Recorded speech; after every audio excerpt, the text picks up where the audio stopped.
శ్రీ సిద్ధిదాత్రీదేవి సర్వవిధ సిద్ధులను ప్రసాదించు తల్లి గనుక సిద్ధిదాత్రి అన్నారు. పరమేశ్వరుడు సర్వసిద్ధులను దేవి కృప వలనే పొందెనని దేవీ పురాణమున పేర్కొనబడినది. ఈమె పరమశివునిపై దయదలచి ఆయన శరీరమున అర్ధభాగమై నిలచెను. సిద్ధిదాత్రీదేవి చతుర్భుజ సింహవాహన. ఈమె కమలముపై ఆసీనురాలై యుండును. ఈమె కుడివైపున ఒక చేతిలో చక్రమును మరొక చేతిలో గదను ధరించును. ఎడమవైపున ఒక కరమున శంఖమును మరి ఒక హస్తమున కమలమును దాల్చును.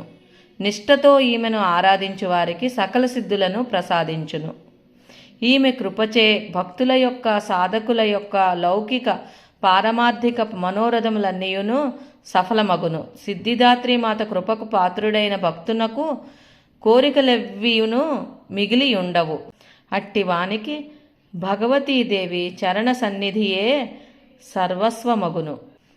భగవతీమాత యొక్క స్మరణ ధ్యాన పూజాదికముల ప్రభావము వలన ఈ సంసారము నిస్సారమని బోధపడును. తన్మహత్వమున నిజమైన పరమానందదాయకమైన అమృత పదము ప్రాప్తించును. ఈ విశ్వం ప్రారంభమైనప్పుడు రుద్రదేవుడు శక్తి యొక్క అత్యంత శక్తివంతమైన దేవత ఆదిపరాశక్తిని పూజించాడు. తనకు రూపం లేనందున ఆదిపరాశక్తి దేవిని సిద్ధిదాత్రి రూపంలో పరమేశ్వరుని ఎడంవైపు సగం భాగం నుండి కనిపించింది.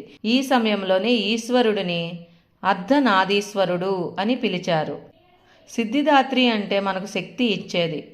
ఈ తల్లి తన భక్తుల జీవితంలో నెలకొన్న చీకటిని తొలగించి వెలుగును ప్రసాదిస్తుందని నమ్ముతారు. అంతేకాదు వీరికి అన్ని రకాల సిద్ధులను ప్రసాదిస్తుంది.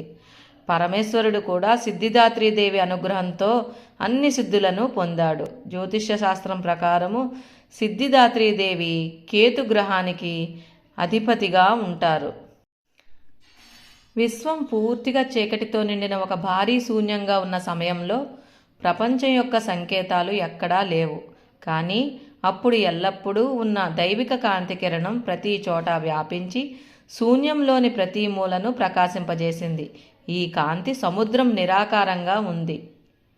అకస్మాత్తుగా అది ఒక నిర్దిష్ట పరిమాణాన్ని తీసుకోవడం ప్రారంభించింది మరియు చివరికి మహాశక్తి తప్ప మరెవరో కాదు దైవిక మహిళలా కనిపించింది. పరమదేవత బయటకు వచ్చి త్రిమూర్తులు బ్రహ్మ విష్ణు మరియు శివులకు జన్మనిచ్చింది. ప్రపంచం కోసం తమ విధులను నిర్వర్తించడంలో వారి పాత్రలను అర్థం చేసుకోవడానికి ఆలోచించమని ఆమె ముగ్గురు ప్రభువులకు సలహా ఇచ్చింది.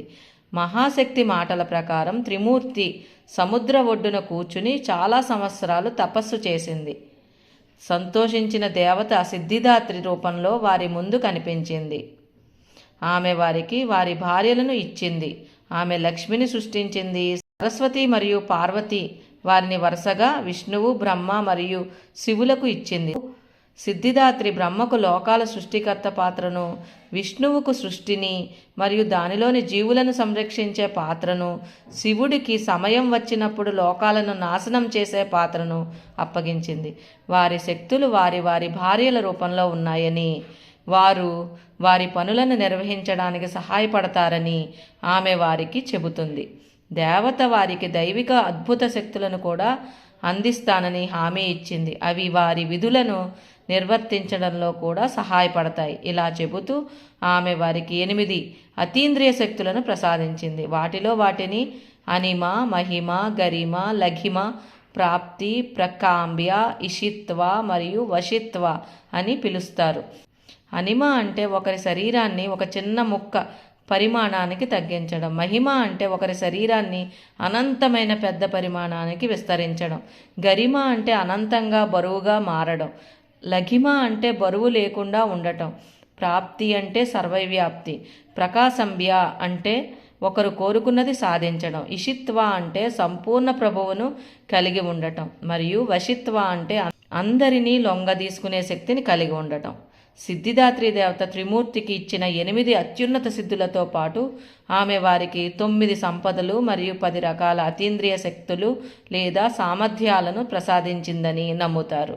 పురుషుడు మరియు స్త్రీ అనే 2 భాగాలు దేవతలు మరియు దేవీలు, దైత్యాలు, దానవులు, అసురులు, గంధర్వులు, యక్షులు, అప్సరసలు, భూతాలు, స్వర్గపు జీవులు, పౌరాణిక జీవులు, మొక్కలు, జంతువులు, నాగులు మరియు గరుడలు మరియు ప్రపంచంలోని అనేక ఇతర జాతులను సృష్టించాయి మరియు వాటి నుండి ఉద్భవించాయి.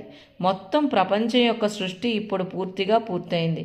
అసంఖ్యాక నక్షత్రాలు, గెలాక్సీలు, అలాగే నక్షత్ర రాశులతో నిండి ఉంది. సౌర వ్యవస్థ 9 గ్రహాలతో పూర్తయింది. భూమిపై అటువంటి విస్తారమైన మహాసముద్రాలు, సరస్సులు, ప్రవాహాలు, నదులు మరియు ఇతర నీటి వనరులతో చుట్టుముట్టబడిన దృఢమైన భూభాగం సృష్టించబడింది. అన్ని రకాల వృక్షజాలం మరియు జంతుజాలం ఉద్భవించాయి మరియు వాటికి సరైన నివాసాలను ఇవ్వబడ్డాయి. 14 ప్రపంచాలు సృష్టించబడ్డాయి మరియు నిర్మించబడ్డాయి. పైన పేర్కొన్న జీవులకు నివసించడానికి నివాస స్థలాలను ఇచ్చాయి. వాటిని వారందరూ ఇల్లు అని పిలిచారు. ఈ దేవత 4 చేతులతో చక్రం, శంఖం, గద మరియు కమలం పట్టుకుని ఉంటుంది. ఆమె పూర్తిగా వికసించిన కమలం లేదా సింహం మీద తన వాహనంగా కూర్చుని ఉంటుంది. ధ్యాన శ్లోకము. సిద్ధ గంధర్వ యక్షాద్యై రసురైరమ రైరపి సేవ్యమాన సదా భూయాత్ సిద్ధిదాయిని.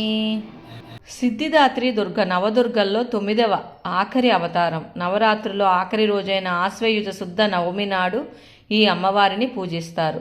సిద్ధి అంటే ఒక పని సిద్ధించడం, ధాత్రి అంటే ఇచ్చేది, భక్తులు కోరుకున్న పనిని తీర్చే అమ్మవారు అని అర్థం.